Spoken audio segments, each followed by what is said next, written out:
So welcome back to our latest edition of 25th Century Magazine's podcast series. And this is the first edition of the Bright Futurism podcast, a series where we will be discussing the ideologies, the concepts, the politics, and the infrastructure and the innovation that we need so that humanity actually, has a future. I think that might be the idea we're looking for here, or at least the ultimate end goal. With me, right across this table, is Derek Woods of McMaster University. I first came across Derek's work when I reviewed for one of my other affiliates at Social Epistemology his book Calamity Theory, which was a really interesting collaboration with Joshua Schaefer. Joshua Schuster. Schuster. I always misremember his name. I always misremember one of our key sponsors' names. I will always keep that written down. So, yeah, you and Joshua wrote a really interesting book, Calamity Theory, which covered a wide range of different issues, came out last year, might even be affordable. And it's about $10, not bad. No, that is good, actually. That's real good. So what Calamity Theory covered was a lot of different issues. One of them specifically was looking at what's called transhumanism. There were a lot of critiques of the work of Nick Bostrom, who is one of the most influential transhumanist thinkers working in the academy today. He's based out of Oxford University, and Bostrom's work has the patronage of many influential folks. He has a very wide platform, for now at least a bit wider than ours. And one of the things that Calamity Theory and your other research touches on is the idea of what humans' future is going to be, what humanity's future is going to be, and to what degree we are still going to be recognizable as humans, and to what degree, and I got this formulation very beautifully in your book, what degree we are still going to be all too human, despite, or maybe even thanks to, the technological advances that we make and which encourage so much of our innovation and attempts at innovation and maybe even the illusions of innovation. So, Derek, one of the things I wanted to ask you about, first of all, is when you and Joshua were working on Calamity Theory, what were sort of the key concerns that brought you to this book and the way of thinking about humanity's future, transhumanism, and as well this existential risk theory that Bostrom and his acolytes have developed and which have become so weirdly popular in very influential circles of Silicon Valley? Yeah. Well, first of all, thanks for having me, Adam. Really appreciate what you're doing with the podcast and the invitation. And shout out to Joshua Schuster, my co-author, who really started off the book in a lot of ways. And so his work is a huge part of it. So we came to the study of existential risk largely from a critical perspective because of concerns about the way people talk about the future in that field. And in part, this is attributable to a kind of disciplinary difference. Yeah. We're coming at it from a very different tradition, not analytic philosophy, not the sort of futurism of Silicon Valley, but the environmental humanities, science and technology studies, these interdisciplinary fields that are shaped more out of the history of science, continental philosophy, and fields that get feminism, critical race theory, nice. rather than what I see as a more abstract or almost kind of rationalist approach to the future. So that was one of my starting points, and I guess one of the first places I actually encountered existential risk thinking. I'd probably heard of Bostrom's work earlier, but one of the places where I first understood what they were thinking about the future was reading an article by Dylan Matthews on Fox. Journalistic article, which was about a trip he took to the Google campus at Mountain View, where Bostrom was speaking at a meeting of the Effective Altruism Society. Ah, yes. And so, it's deep in the heart of a kind of Silicon Valley intellectual culture and at the Google campus itself. So, and that tells you something that they were the hosts. Deep in the heart of the silicon heart of our society. That's true. Yeah, exactly.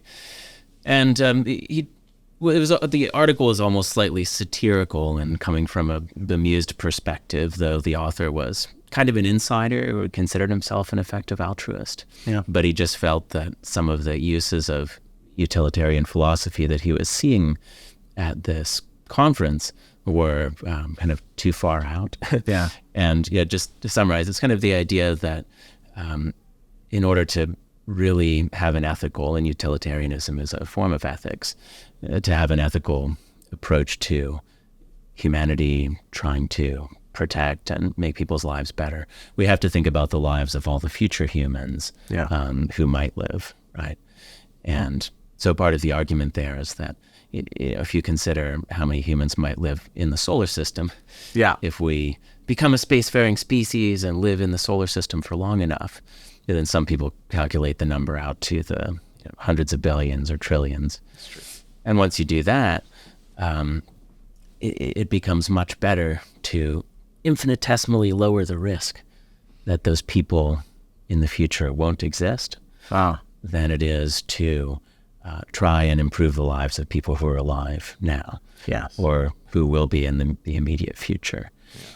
And so for this author, that was kind of the core problem of the thinking, was this particular combination of utilitarian philosophy with an incredibly speculative vision of the future and a probability theory. Yeah. So for me, that was kind of the entry point, and that's where I was thinking, okay, what is all of this symptomatic of? Where do these views of the future come from? Yeah. Because to me, right, and we were talking about this a little bit during sound check before we started recording, there seems to be a sort of disconnect in terms of how, in the effective altruism community, people understand our relationship with the future and kind of the bridge between the imagined future we might have as a spacefaring civilization in, say, 10,000 more years. And I think I'm being relatively optimistic with some of their projections as well, saying perhaps we'll be a spacefaring society at this level in 10,000 years, because I know some of them think in terms of 50 to 100,000 years and all those multiples of generations.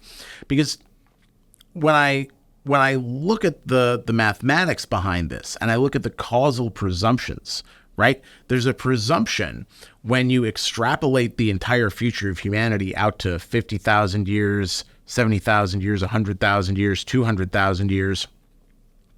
There's a very important gap in their thinking, which is the next 500 years, the next 1,000 years, right? Are we potentially doing enough damage to our biosphere already that our technological civilization won't make it long enough to become this spacefaring civilization that is seemingly the presumption of what effective altruism is all about? How can you presume that we're going to be colonizing Europa and Ganymede and out to the moons of Neptune at the very least, when we might still end up in a situation where the oceans won't be able to support life for a problematically long period of time? Because there seem to be disconnects. Number one, the disconnect in the effective altruism community, where they don't really fully get the fact that we might be screwing things up in the next few centuries to 1,000 years. Right. And then the disconnect as well with underestimating the scale of a great extinction that we could cause by being, there's waves of extinction that happen throughout the history of the Earth. Well, yeah, that's true. But quite often after a major extinction like the one we might be causing right now, it takes 1 million to 2 million, sometimes even 10 million years to recover from, an even greater span of time than the typical effective altruist is thinking of. If an effective altruist is thinking, well, what do we add up the generations that are going to proliferate from humanity over the next 100,000 years? Okay, that's fine. But what about the biospheric damage that might not fully recover for 1 million to 2 million years? That, to me, is one of the big critical issues about the effective altruism community that I think they really need to interrogate in terms of their presumptions. Yeah, I agree. And I mean, that kind of near-term future, to me, is the most important one to base our politics around. Yeah. Which, doesn't seem like a very big claim, really, No. or one that's too difficult to defend. Yeah. But I think a part of the problem with the approach that you see in, some strains of effective altruism in Bostrom's work, in the particular kind of Silicon Valley culture that he's become Yeah.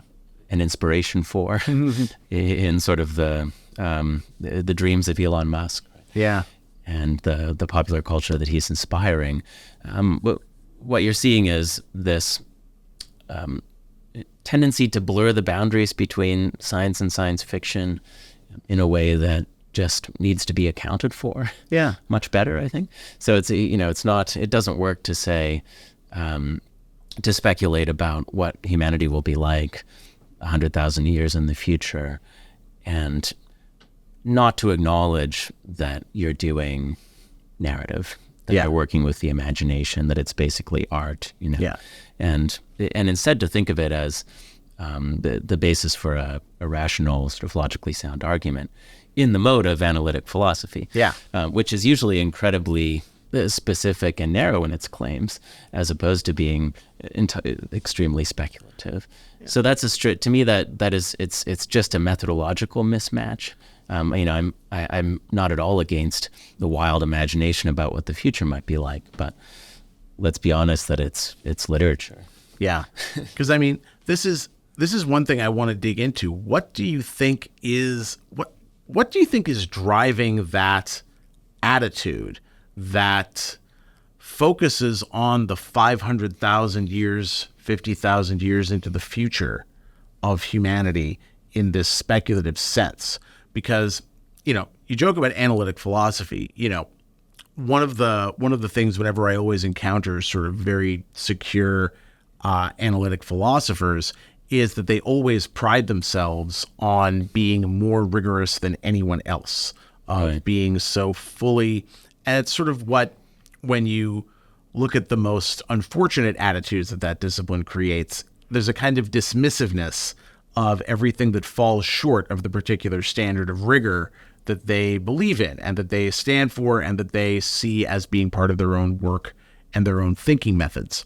So one of the things I really want to dig into here while we have each other in this room is, what is it about this thinking, underlying effective altruism, underlying existential risk thinking?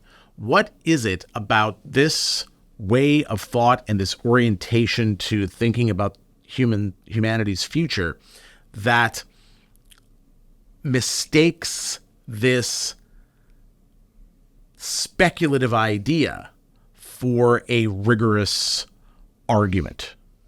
Right. Where is the mistake being made? Yeah, that's a good question. I have a lot of different answers floating around in my head. And one of the biggest ones in the book has to do with the fact that there's no existentialism in the sense of the 20th century philosophical tradition in the field of existential risk, really. And so, what one mistake is to ignore a tradition that's very interested in investigating some of these same things, right? The human condition in relation to time, what it is to be an animal that's aware of its own coming death, a species that's aware of its own inevitable extinction, and things like that. So that's an important track, and we can go down that path. I also think that there's a misunderstanding about the way that science works, in a certain sense. Yeah. In what way? What is this? Because this, I think, has a lot of potential for understanding what it is they're thinking in this field. Well, I think it's a confusion between science and logic, confusion between science and mathematics in some cases. So, just because you're able to interview a bunch of experts in artificial intelligence Yeah. and ask them what they think the probability is that AI will drive humanity to extinction, for example, and then you can use those guesses to calculate an average, right? Yeah. And of course it gets more complicated than that, but you can do probabilistic math using the results of interviews. But that doesn't mean you have evidence for whether or not this is possible. Yeah. You're still working in a very speculative way. And I think that some of the writers, Toby Ord, people who make these kinds of estimates in the field of existential risk studies, are often honest about that in their books. They're not trying to mislead the public. But the thing is that a lot of the people who are invested in this way of thinking aren't really reading the books. They are hearing about these ideas on social media, on podcasts, like on YouTube videos. Yeah. And at a certain level, that kind of thing all gets abstracted away. Yeah. The epistemological hesitations and qualifications that might go along with a probability calculation go away, and you just end up with a claim that's supposed to be logical and scientific and mathematical all at the same time. To me, those are different things, and with science depends on evidence and data. Logic and math, you can do anything. Yeah, just about. Anything that's coherent. Yeah, internally coherent and not even necessarily coherent with each other, right? I mean, one of the things that we have looked into on the New Intelligence podcast, our companion stream that you can listen to at any time, is that the popular vision of artificial intelligence, the sort of science fictional vision that provides our popular image of it, is very different from the nature of artificial intelligence technology as it actually exists right now. The AI technology that you're seeing, being promoted and used by companies like OpenAI and Google and so on, are just really, really powerful statistical analysis machines. And they can do amazing things with those statistical analysis machines, but ultimately they're statistical analysis machines. And the intelligence of, I don't even want to say human intelligence, I'm going to say the intelligence of organic creatures, the intelligence that arises from the organic evolution of life, is not really about computation as much as it is about, fundamentally relationships between varying intensities and the movements of compounds and the interactions of, at the very, very cellular molecular level, the interactions of electromagnetic fields, right? So there seems to be, and I'm still in the midst of plotting this out, a sort of qualitative difference between the intelligence that arises from living systems and the intelligence that arises from computational systems. Even just in terms of you cannot encode a real number.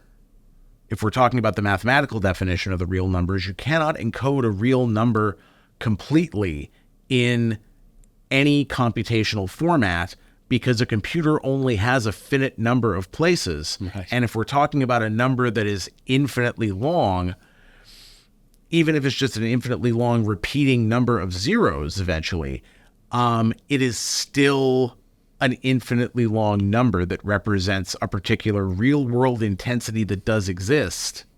But then how do we compute that? We approximate.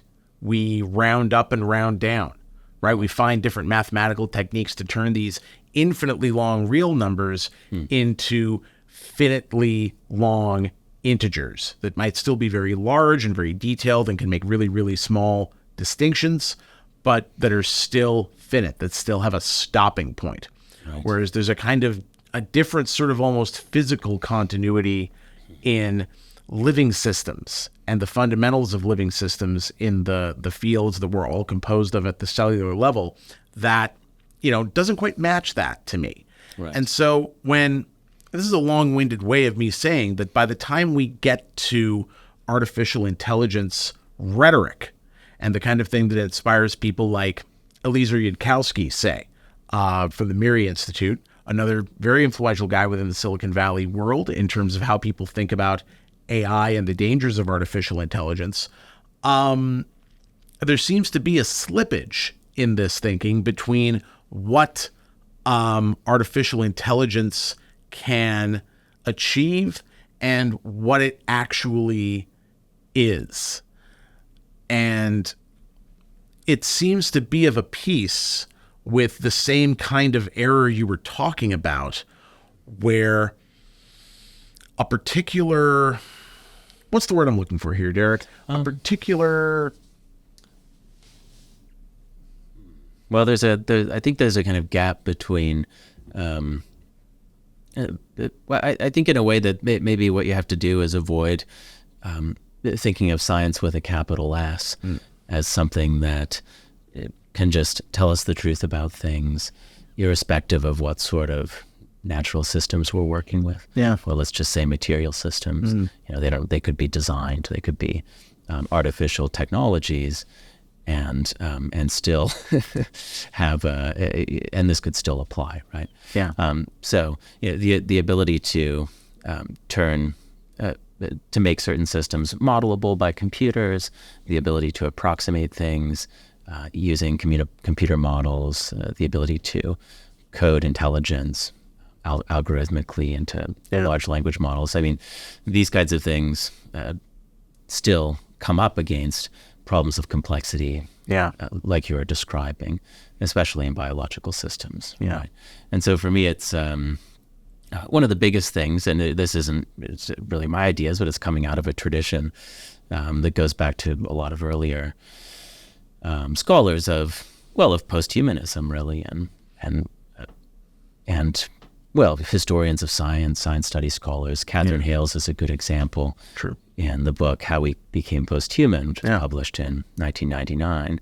So this has already been around for over 20 years. Yeah. And part of the argument there is that in this kind of Kurzweilian paradigm, and earlier thinkers as well, there's a tendency to disembody life and intelligence, right? And imagine that things like thought can be separated from the body. Can be uploaded from the body. Yeah. And so, if we're talking about uploading consciousness, then that's a perfect example. Which is a really common thing that is speculated about in the transhumanist community, in transhumanist philosophy. What would it be to upload your intelligence? And, again, that's again something that a lot of people take for granted in that sector of thought, that intelligence is something to be uploaded. I go back to some of my first education that I encountered, when I was first going to university, an unspecifically determined amount of time ago, which I will not name unless anyone wants to investigate that based on the amount of pandemic grade that ended up in my beard over the last 5 years. There's a presumption that there is that capital S science presumption, where the people who believe most rigorously in the truth of science defined so ideologically take it as a matter of faith. They would never call it faith, but their lack of consciousness that it is a kind of faith, I think, makes their thinking all the more problematic and potentially dangerous, because they don't understand that this capital S science concept, that this is where we find the truth, is not really what's going on in scientific practice. Right. And, those early metaphors that we had when computer technology was being developed in the same communities as, the cyberneticists in the 1950s and the 1960s, this metaphor that the mind is software in the brain is something that kept coming up and coming up again in the work, philosophical and otherwise, of those cybernetics communities from what is now like 70 years ago. Right. And it makes me wonder, to what degree is this simply a conceptual error that arose because this computer technology was being developed and its potential seemed so incredible compared to what they had before. Right. You know? I think that's a big part of it. I mean, the profitability and the technological infrastructure leads to all kinds of conceptual errors, ideologies, fantasies, many of which are very interesting, right? I mean, the current abilities of AI are fascinating and impressive. Yeah. Like the limitations even are impressive. Yeah. The power and speed at which platforms have been able to disrupt things, though for me it's often been politically negative, experientially negative in my life, and not something that I've seen as a great benefit.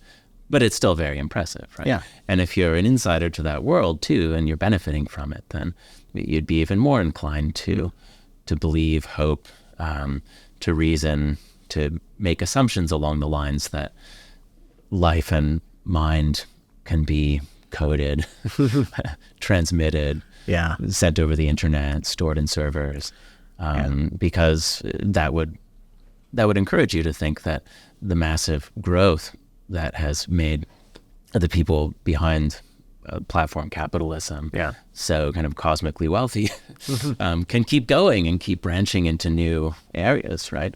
And accumulating more capital. So, I mean, in that sense, it's just, it's, I wouldn't say it's a delusion because it has been so powerful, but it's just that the economic systems that we're talking about have such a massive influence also on the intellectual and scientific work that's going on in this whole kind of wider culture. But that's not all the scientists. And so kind of going back to the big S versus little s science thing, I mean, I'm not someone who is in some sense anti-science or a Luddite or who believes that the Enlightenment project has been entirely a failure or something like that. Not entirely. Not entirely. No more than most human projects. Like I'm not some kind of radical postmodern science warrior or something like that, right? Yeah. I got vaccinated. That's true. Me too. In a trustful way. I mean, that's a fascinating thing to look into as well. I mean, just seeing how, ideologies that in many cases are progressive and critical of power centers end up directed in these ways that make people worse off than they were before, and that neuter the advantages that we could get in the name of sort of criticizing the powerful. I mean, there's a degree to which we're sort of manipulated into that sort of thing by bad actors, right? And then there's a degree to which that kind of presumption is almost built into the way we buy into the technology in the first place. Yeah, absolutely. And, it's just a matter of, in some cases, of trying to separate culture from technology, culture from science, and realize that there's a lot of culture and ideology built into what we consider something that's more straightforwardly a scientific truth, or a technological function. And so, if you change the culture, that doesn't mean that all the science is going to change, but the things that it's able to do, the kinds of embedded interests and politically corrupt systems that it's able to criticize do change. So, again, I'm just kind of circling back. Instead of having capital S science, scientists always know what they're talking about, give us the truth, and their results can be smoothly translated into technological innovations without adding a lot of political baggage. Instead of that, I think you have many different small s sciences, right, which are able to answer different kinds of questions, and which often come bundled with different kinds of politics. And so if we're talking about biology and ecology, you're not going to find a lot of the scientists who really buy into the idea that life or ecosystems can easily be coded or in some way translated into logical and mathematical form.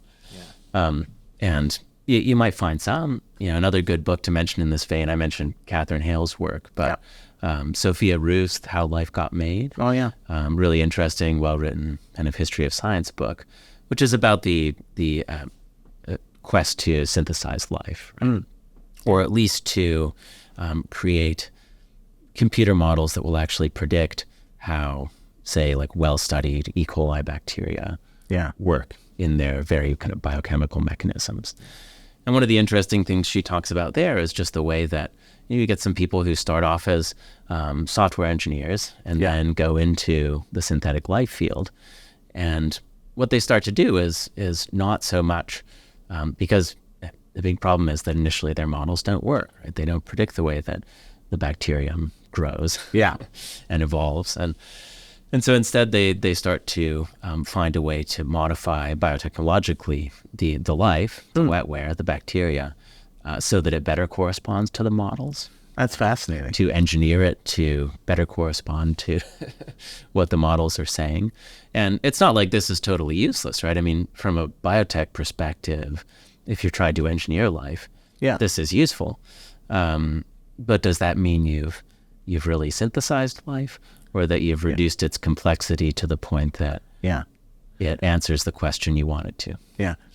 Are you really understanding the life and the form of life that you have under study if you have to modify it to match your models? Whereas I would think that the first response would be, well, if I come with this mathematical model with these expectations of how a bacteria, how a life form will behave, and the life form is behaving and its internal processes are behaving in such a way that it's escaping what the model is saying, then from my perspective, I have to be like, okay, let's study what this thing is doing, come up with some hypotheses about what the underlying causes are, and now let's dig into, well, how do we change the model to incorporate some of these different causes and build a model that better understands these component processes? Yeah. Right? I think so. That's my first approach. I don't know. My doctorate is in the humanities. So like maybe I've studied too much of that, cultural studies, left-wing madness that people get so upset about these days for no good reason Marxism. At all. Yeah. Yes. Well, I mean, you were the one who said it first, not me. I'm definitely a cultural Marxist. I mean, it's a little old-fashioned term these days, but you still find some old folks who believe in it. It's one of the frustrating and fascinating things about the whole techno-futurist transhuman perspective. Let me put it that way. Techno-futurist transhumanism that says, on one hand, we can replicate life using our computer models and our technological advances such that we can bring our own individual existence forward and into these different kinds of embodiments through our computer technology, while at the same time, when we apply those computer technologies to actually trying to understand life, we can't make the models work without modifying the life forms from what they used to be to conform to the models. There is so much to unpack in terms of the arrogance and presumption and the like, what does one presume first? Do you presume that the models are correct and it's the life form that is wrong? And then when we port that into, what transhumanists may or may not really believe, we end up with this. I'm not even sure how basically to express it, because there's a dream of transhumanism that is based in this kind of science fictional imagery of being able to upload your mind or upgrade your consciousness in some way. Neuromancer. Yeah, the cyberpunk.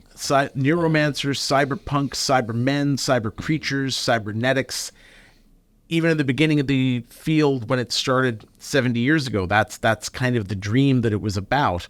And yet, when you actually when the computer models start catching up to the level of complexity they need to process this stuff, you're still saying, well, we need to modify the life form to get there.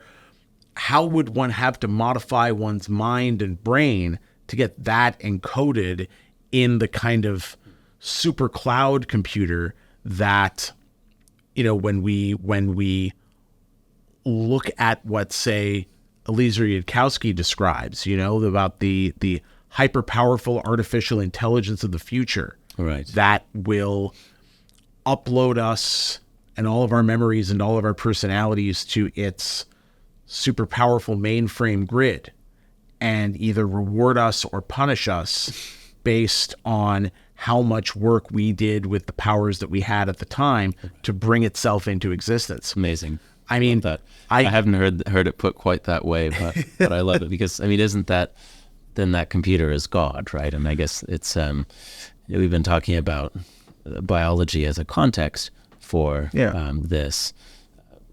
We'll just call it transhumanism and existential risk as a context, and for its influence on the culture of Silicon Valley, which isn't just limited to the geographical location. No, of course. It's in any sense. It's the ideology that exists today that sort of had its heart there, and that now sort of we're all of Earth is Silicon Valley now. Yeah. Unfortunately or fortunately for the rest of us. Widely distributed. Yes. And this is part of the reason that Joshua and I wrote this book. It's not just to attack Bostrom, who is a high-profile figure, and of course, he's going to get criticized as an Oxford philosopher with his level of influence. But I think it's about more than just the field of existential risk studies. It is about the ideological scope and power of this kind of Silicon Valley culture, which we just need to talk about, and it's too big to be ignored. And so I try to teach about it. I try to educate my students about it. I try to cultivate some healthy skepticism towards it, because a lot of them understandably also want to go and work for these companies, and so I hear the pay is pretty good. Yeah, and it's a lot better than in education. Yeah, well, we're not going to get into that right now. Let me tell you. No. But in that sense, there's a big topic to take on here, and it's much bigger than what we could discuss in detail in this book. Yeah. So when you talk about the context of biology and ecology, we could also talk about religion, and what, in a way, I guess there's some jargon terms for it that I'll avoid, but in a way, let's just call it sort of the long historical hangover of the Judeo-Christian religions. Yeah. The need to presume a God of some kind that will reward or punish us based on some kind of activity, some kind of standard, that even in these communities that consider themselves rigorously and intensely atheist and rationalist, and so, it's like the stronger they deny the faith and ideology of punishment and reward, and divine punishment and reward that underlies so much of our, at least Western heritage, the more they end up resurrecting those ideas in spaces that, according to their content, aren't supposed to have those kinds of ideologies at all, right? What kind of atheist is someone like Yudkowsky and his followers to presume or to imagine this, essentially imagining a vengeful God into existence? This God machine. How can you still call yourself an atheist when you believe that, the development of artificial intelligence is provoking the development of a God machine that will fulfill everything that a 14th century priest in southern France or Bavaria would say to his followers about, God's divine punishment on us? Just a coincidence? Yeah. Is it a coincidence, or do these ideas keep coming back because folks just aren't careful enough about how to really purge them completely from their thinking? Yeah. There's a kind of return of the repressed there. It's in a Freudian sense, but the average futurist who really embraces this sort of thing is probably not going to want to hear me bring up psychoanalysis or something like that. I think we could also take this on in a more pragmatic way. It doesn't have to be about the unconscious assumptions that people have that are built in by like their childhood experiences of being choir boys and Catholic church or something, but it's instead just it's a narrative structure, that we all get exposed to at some time. And that's why thinking about things like existential risk, which tends to imagine distant futures, to me, just it has to sort of be able to do something with its literariness, right? It's not that we shouldn't speculate. It's that we should realize that we're repeating a story that's been told for hundreds of years that would have been told by this 14th century priest, right? And it's realizing that when we talk about uploading consciousness, separating the mind from the body, that the echoes of a Christian tradition are extremely strong in that. So to me, that's not just a coincidence. It's hardwired into our, say, like Anglo-American imperial and post-imperial culture. It's our historical heritage. And so, just understanding that cultural history, that religious history, it's part of the kind of work that I do. But doing that, and I can get 50 students in a classroom listening to it, but it's not the sort of thing that makes headlines in the way that like a leadership change at OpenAI will. Or an attempted leadership change at OpenAI will. I am still fascinated. I at some point need to get some folks from industry, and if not this room, then in the other room, to really talk about, what these policy changes at the big AI companies are really all about, and what their real purpose is with some of these machines. But the one thing that occurred to me as we were talking a moment ago about, this cultural heritage, and in a way, I want to take it back to some of that existentialist thinking that was a major theme of the book, and what you've told me is your sort of ongoing research as well, which is that this kind of existentialist tradition is something that can really help someone purge those ideas that keep slinking back into what should be atheistic, scientifically minded, a techno-futurist should not be speaking in ways that parallel so profoundly the most superstitious of medieval ignorance, right? We should, there's plenty of things in the medieval era that were far from ignorant, that were very progressive and fascinating and cool. And I'm sad that more record of that isn't well known or survived well enough to persist into our image of those ancient times, relatively ancient times anyway. It was only about 1,000 years ago, which really isn't that far if you're talking to an existential risk person, right? Because if there's one thing that existential philosophy does, is it says that this idea that there is a God that will reward or punish us for whatever we have done in life. As Yudkowsky says, we will create the AI God that will upload us and create a heaven for us if we did our best to help along its creation, or a hell for us if we stood in the way or half-assed or didn't bother going about the work we needed to do to help it be created, And as well, there's a dimension to that thought experiment that he calls Rocco's basilisk in the community, right? Which is that we don't necessarily know, even folks who are openly working in artificial intelligence, we don't necessarily know what will result in our reward or punishment in that scheme, right? We could be someone working at an AI company and thinking, wow, I'm actively taking part in the trajectory that will create the Yudkowskian God machine. But then, it turns out that his research turned out to be a dead end. It was based on problematic principles or whatever. And maybe they didn't figure this out until long after that researcher retired. And then 50,000 years from now, he's in I Have No Mouth and I Must Scream instead of Ian Banks, The Culture, right? when I first read about Yudkowsky's ideas around this, I couldn't the Harlan Ellison story was coming back to me 100%, and that idea of the vengeful AI that would just was filled with rage and resentment,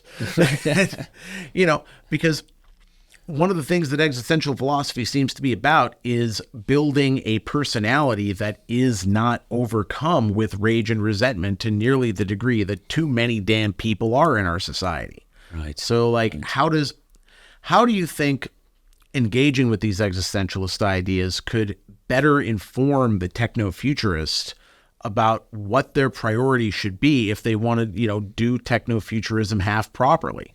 Right. Well, I mean, there are many things to potentially bring up. And one starting point, one starting point for talking about existentialism is to realize that the way that's kind of been constructed in American culture and philosophy departments, often like the image of sort of Albert Camus and Jean-Paul Sartre, like smoking cigarettes in a Paris cafe and talking in almost like pseudo-profound terms. Yeah. Sometimes, right.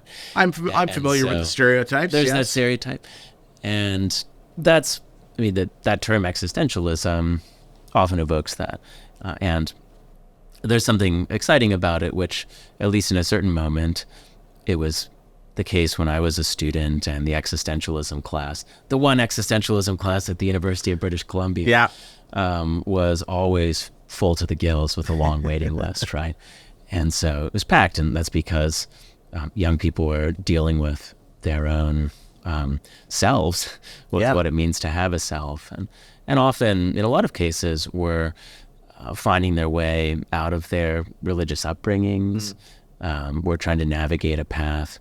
It's a common path, right? The conservatives are right in a way. Yeah. That it's a common path to kind of start out Christian, and then by the end of university, you're something else. That's true. So existentialism is part of that path, and I do think that at its most basic level, this is an important.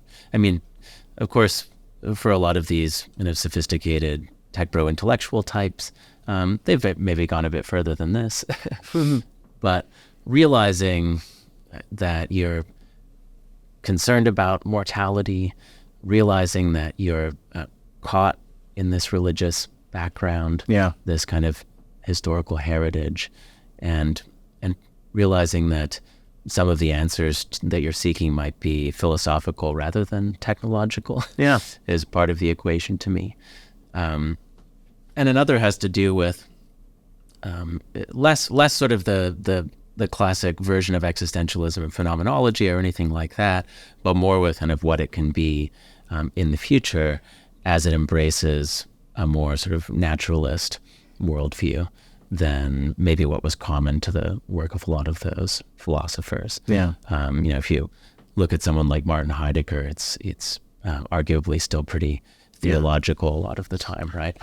Especially when we dig into some of the underlying principles that he made clear, in the latter half of his career, right? So, for me, it's a lot more like, what's the existentialism of black holes? What's the existentialism of realizing that we're a species that will almost inevitably go extinct at some point? What's a more embodied existentialism, the kind you get in the work of ecofeminist philosophers? It's Deborah Bird-Rose, who we cite, and for other kind of eco-phenomenologists, more recent thinkers, where the human condition is as much about having a particular kind of body as it is a particular kind of mind. And a particular kind of relationship with the earth as well, I would, if we're going to, talk about Deborah Rose Bird, we have to talk about a sort of Ontarian origin thinker, Leanne Simpson, whose work, she's active today in a variety of fields, and I would consider her work, including the book As We've Always Done, absolutely brilliant, for sort of bringing into our discourse in our society ideas that come from the Anishinaabeg tradition that well predates any kind of contact or continuity with the West, and, really engaging with this idea of humans as biological creatures, humans as living creatures, humans as creatures that exist in a cyclical environment that will one day have an endpoint. Because one thing that I don't remember if in Calamity Theory you guys engaged with this directly, right? And I think I mentioned this earlier on in our conversation when I talked about the presumption that we will still be around in 50 to 100,000 to 500,000 years. And that therefore the primary, right, the utilitarian calculus goes, because humanity's population will grow so much, or even if it doesn't grow much beyond like 10 or 15 billion of us at a time, when we persist out to about 50,000, 500,000 years, there will be so many more humans in the future, outweighing the existence of so many humans today, that, we will have to weight their lives and their existences higher than our own because there are so many of us, right? That's the utilitarian calculus applied to this long time span.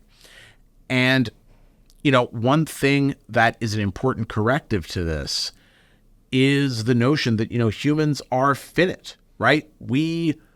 If there is something that is human-like in 500,000 years, how much continuity will really exist between them and us that we can truly say that we're human? Will we be something else instead? Or will this particular organic lineage eventually peter out and fade away entirely, right?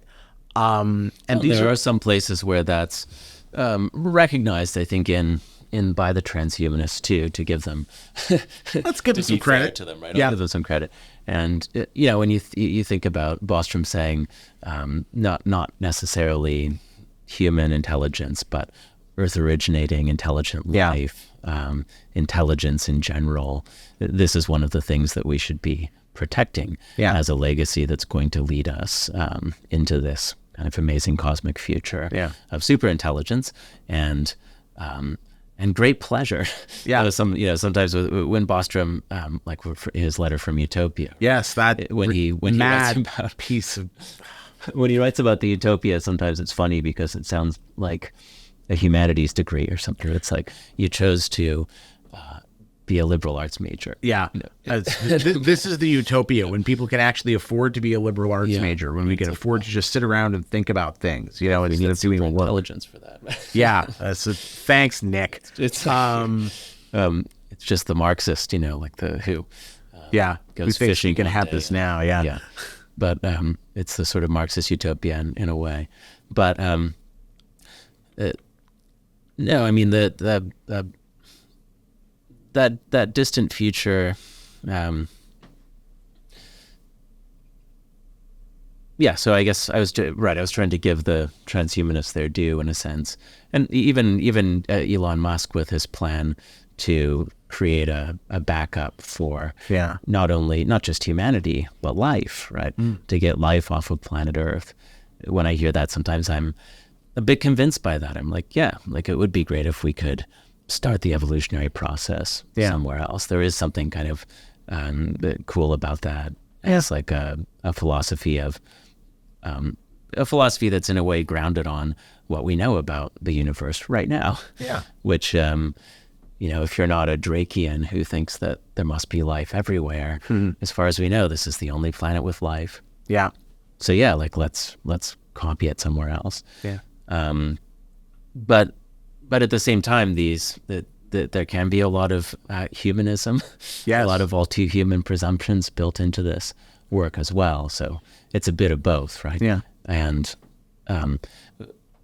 so one of the places where for me it becomes most problematic is when, instead of focusing on the kind of posthumanism that would see us in relation to other forms, the life forms that are our kind of ancestors in a way, our evolutionary ancestors, instead of kind of opening us up to the life that is here, like on planet Earth, we instead focus on trying to enhance the human and in a way reach back to evolutionary models, which are a legacy of Darwinism, but especially of eugenics. Yes, especially of the way that Darwinism was taken up. Yeah, that problematic, too simple Darwinism that says there is an absolute value of the best kind of life there can be, and we should all move toward that absolute.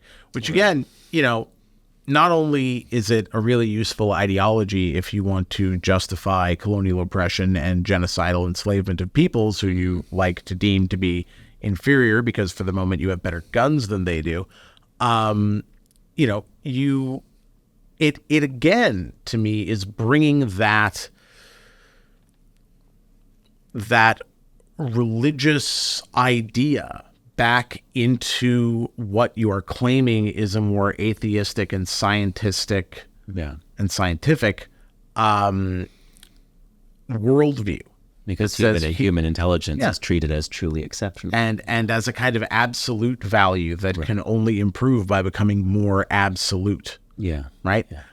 We're tapping into, it's kind of Kantian. I mean, we're tapping into some kind of great transcendental intelligence. Yeah. To which the very capacity for like rationality, which is sort of baked into the universe. Yeah.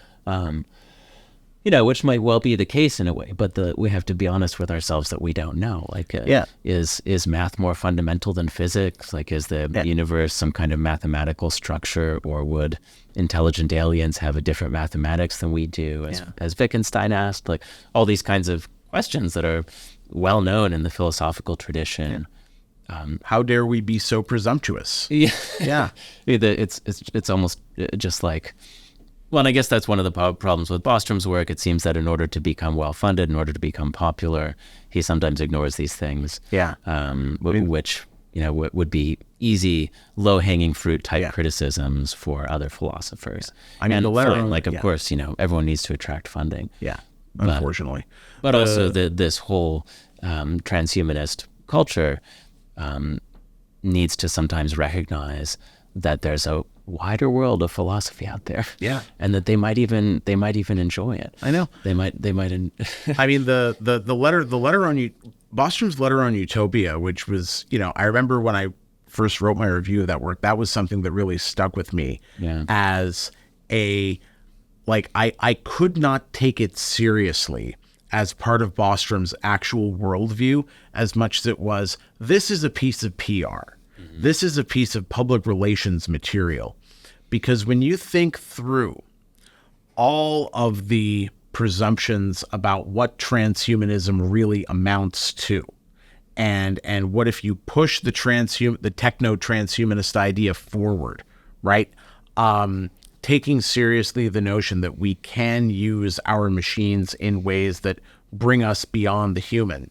And then, you write this article that essentially imagines the transhumanist world as, wouldn't we be great if we didn't have to work for a living and we could just have virtual reality orgiastic pleasures all the time? It seems, while fun, it also seems petty compared to the sort of radical transformations of human existence that everything else in techno-transhumanism is all about. Those two don't fit together. And I feel like Bostrom's letter on utopia, or letter to utopians, or however he phrased it, I can't remember the exact preposition, is a sort of, it's a public relations move. It's a way of simplifying and making palatable and making cute and making fun what is in many ways a scare, and should be a scary, intimidating engagement of thinking, how much different can we make ourselves over a time frame into the future that stretches tens and hundreds of thousands of years longer than we have any cultural memory of at all. Right. That to me is one of the big weaknesses of the Bostrom project, one of the weaknesses of transhumanism, And I think, bringing in the existentialist tradition like you guys did in Calamity Theory and really saying, like, let's identify what in transhumanism still remains all too human, still remains petty, still is filled with this really resentful religiosity, like Yudkowsky's AI god that tortures us like Harlan Ellison's screaming computer.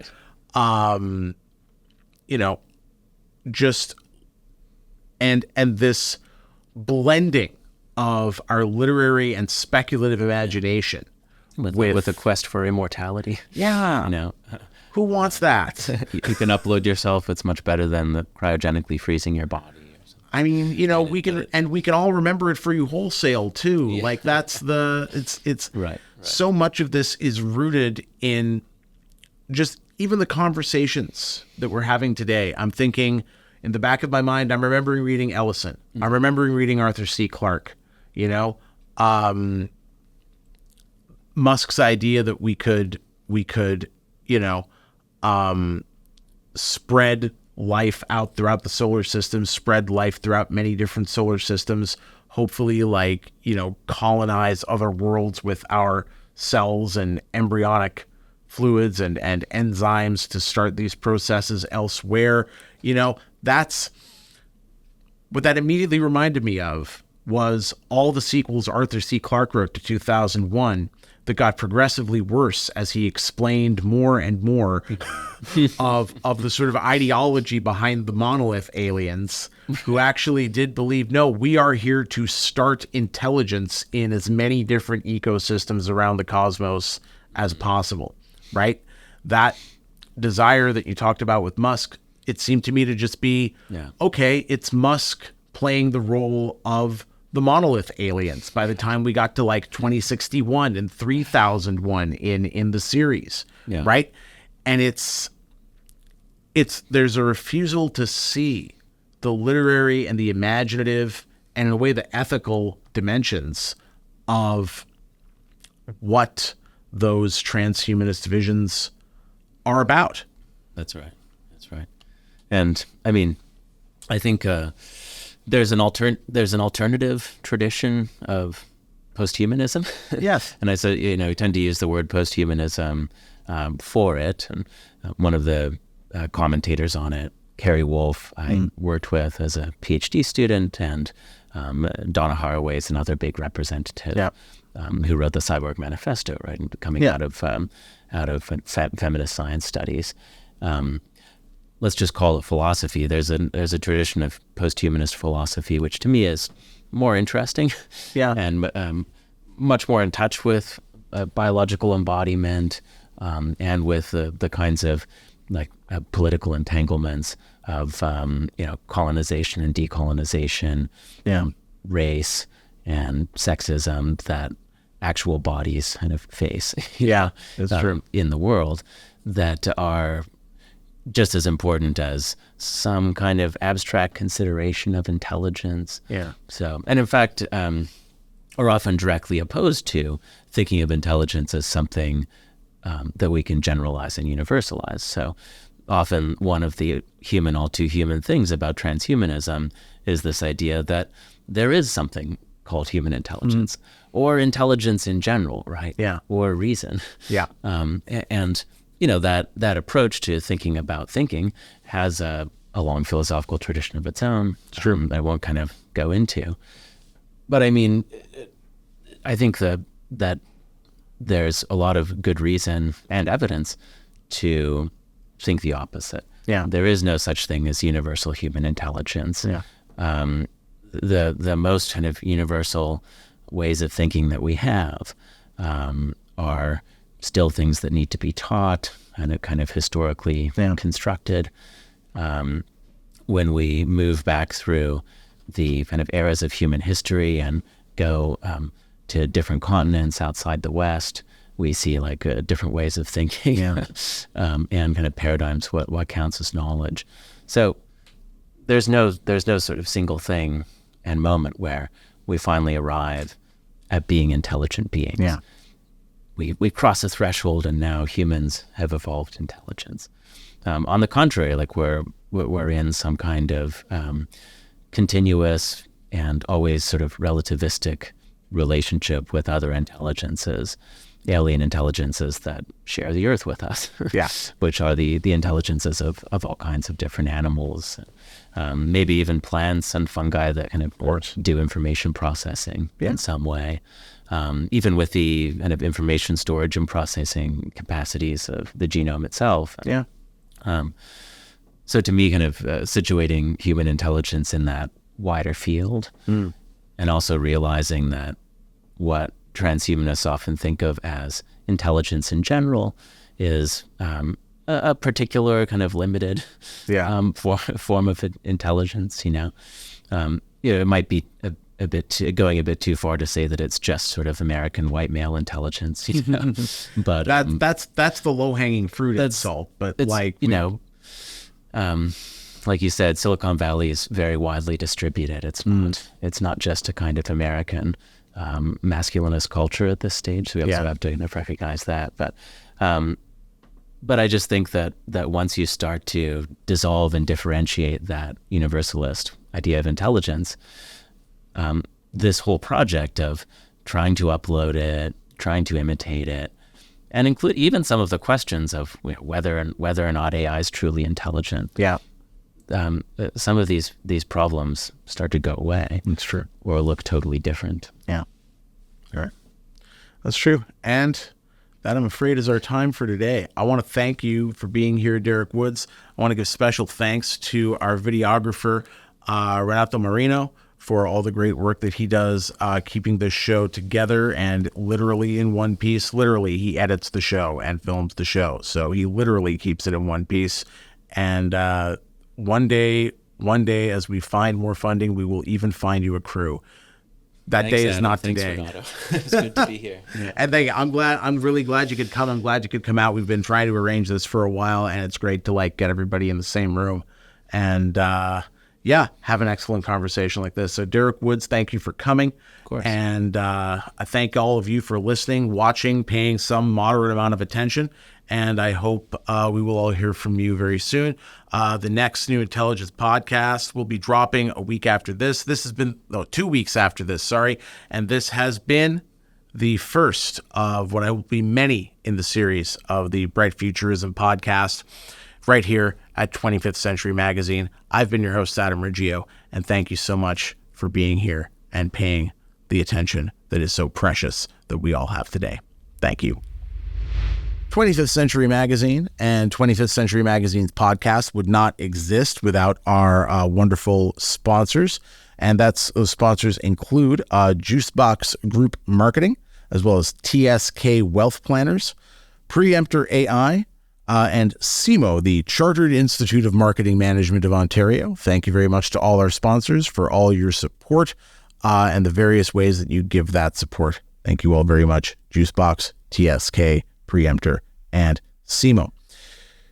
You can also download or watch any podcast of 25th Century Magazine at all your favorite podcast venues. Most specifically, we are on Podbean, we are on Spotify, and you can even watch our ugly faces at the 25th Century Magazine YouTube channel.